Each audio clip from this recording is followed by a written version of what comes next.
This video is to answer one of y'all's questions in the comments below one of my other Corvette repair videos in my Corvette repair playlist. At Seymour8278 asks, I have a 1985 Corvette. My AC works, but not on the high setting.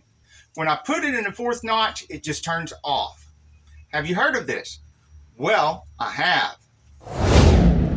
I've dealt with this problem and similar problems on several GM vehicles.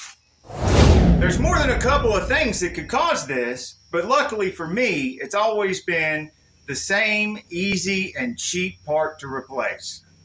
I'm going to put a link in the description of this video to a listing of the part, which has a picture of both the inside and outside of the part, so you can get a really good idea of what it looks like. But I'm also going to show you on this 1985 Corvette exactly where it's at. It's under this boot. There's a connector, and then there's only two bolts that hold it in, and it comes out, and it's the resistor pack for the blower motor. Even on this 1996 Corvette, it's located in the same place, right there. Looks a little different. It's a different part number and everything, but same kind of deal.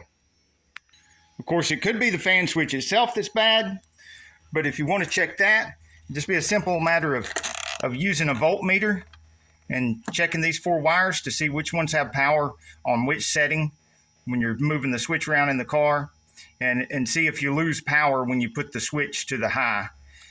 And if you've still got power when you put the switch to the high going into this resistor pack, then you know the power's going to the resistor pack. It's just not going through the resistor pack to get to the blower motor. And you can change it with confidence. I hope this video helped you. And if it did, you could do something for me. Comment below and let me know what you liked about this video and I should do more of.